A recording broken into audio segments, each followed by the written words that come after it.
Okay, let's get into it. Today we are unpacking the story of the Titanic, the ship they called unsinkable. And it's such a compelling story. It's about technology, it's about confidence, maybe overconfidence, and it's a huge lesson in safety. We're going to cover how it was built, what it was like on board, and of course the tragic series of events that led to its sinking. You really have to put yourself in 1912 to get it. This wasn't just a ship. It was the largest moving object ever built by humans. That's incredible. Yeah, it was 882 feet long. That's like, what, almost 3 football fields from end to end? It was the absolute peak of industrial tech at the time. So where did this marvel of engineering actually come from? It was built in Belfast, Northern Ireland. The shipyard was Harland and Wolff, and it took thousands of workers several years to build it. A massive undertaking. And this idea that it was unsinkable? Yeah. There wasn't just marketing hype, right? There was a specific design feature that made them so confident. Exactly. It all came down to the hull. The ship was divided into 16 watertight compartments. Right, the famous compartments. The idea was brilliant on paper. If you hit something and the hull gets punctured, the water floods 1 or 2 compartments, they get sealed off, and the ship just stays afloat. So it was designed to be able to take a hit. A pretty big one, too. The thinking was that even if the first 4 compartments flooded completely, the ship would still be fine. 4? That sounds like a huge safety margin. So, with that kind of confidence, the ship sets off on its first voyage. It does. April 10th, 1912. It leaves from Southampton, England, on its way to New York City. And the captain was Edward Smith. He was no rookie, right? Oh, not at all. He was one of the most experienced captains in the fleet. This was actually supposed to be his last trip before he retired. And who was on board? It was a real mix of people. A total cross-section of society. You had some of the wealthiest people in the world in first class, and then you had poor immigrant families in third class, all heading for a new life in America. Over 2,200 people in all. After quick stops in France and Ireland, they were out in the open Atlantic. And the life on board was, well, it was something else, especially in first class. It was a floating palace. I mean, they had a swimming pool, a gymnasium, a squash court, Turkish baths. And that famous grand staircase. Oh yeah, the absolute centerpiece of the ship. But even for third-class passengers, the conditions were seen as pretty good for the time, much better than other ships. It must have felt like this incredible self-contained world moving across the ocean. It really did. But while this floating palace was moving west, it started getting signals, warnings. From other ships. Yeah. Wireless telegraph messages were coming in, reporting big ice fields and icebergs right in the Titanic's path. So why didn't that set off major alarm bells? Well, this is a key part of the story. The radio operators were swamped With what? with personal messages for the wealthy passengers. You know, buy this stock, sell that stock, that kind of thing.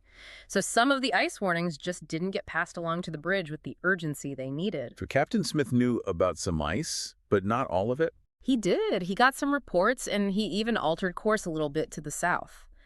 But, and this is the crucial mistake, he kept the speed very high. How high? About 22 knots, which is incredibly fast for a ship that size, especially when you know there's ice around. And the conditions that night didn't help, did they? Not at all. The lookouts were watching, but the sea was perfectly calm and the night was moonless. It was exceptionally dark. Which makes spotting an iceberg harder. Much harder.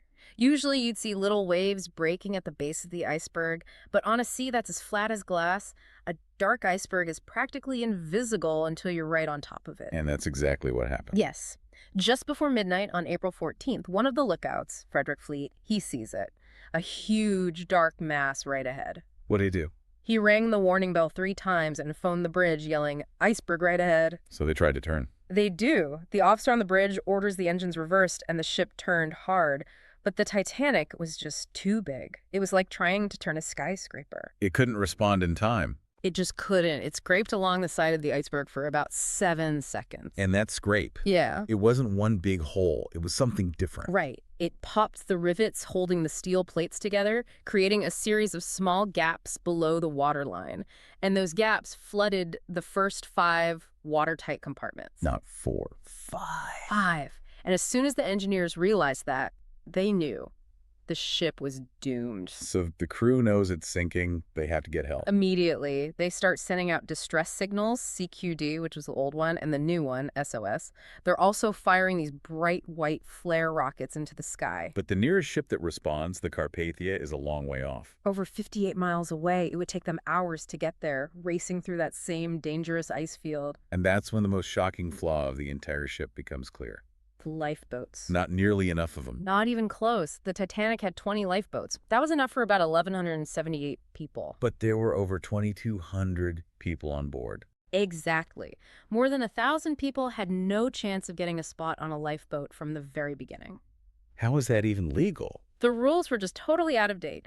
They were based on the ship's weight, not the number of passengers.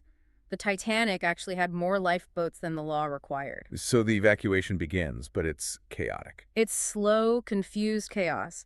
The officers are trying to follow the women and children first rule, but a lot of people just don't believe the ship is sinking. They think they're safer on the giant, well-lit deck than in a tiny wooden boat in the dark. Right, so a lot of the first lifeboats were lowered only half full. People just wouldn't get in. And through all this, the ship's band keeps playing music. They did, right until the end, just trying to keep people calm. It's one of the most incredible details of the whole tragedy. As the ship sinks deeper, the front goes under and the back. The stern rises up. It rises way up out of the water. The lights on the ship are still on, which is amazing. The engineers stayed at their posts to keep the power running. But the stress on the hull is just too much. Way too much. The ship actually breaks into, the hull snaps right between the third and fourth funnels. And then, at 2:20 in the morning on April 15th, it's gone. The last piece of the ship disappears beneath the waves. And anyone left in the water, they didn't stand a chance. No. The water temperature was about 28 degrees Fahrenheit. That's colder than freezing. The cold shock and hypothermia would have been almost immediate.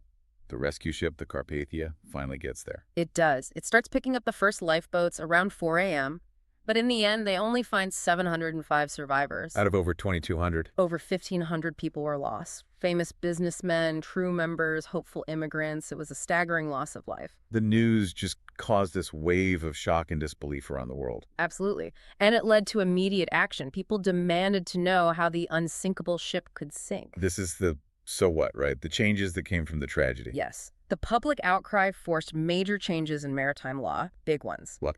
First, ships must now carry enough lifeboats for every single person on board. No exceptions. Seems obvious now. It does. Second, ships have to maintain a 24-hour radio watch. You can't just have your operator go to bed.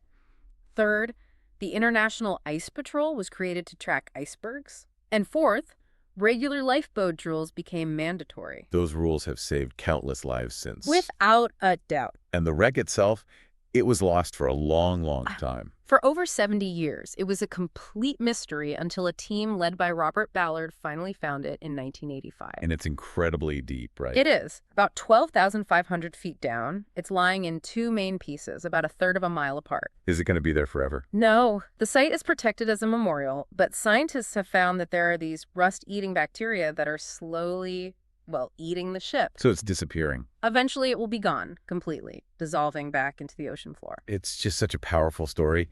The tragedy really taught the world that no matter how advanced your technology is, you can never get complacent. You can't. It proved that you have to prepare for the worst-case scenario. It fundamentally changed how we think about safety at sea. Good luck with your studies.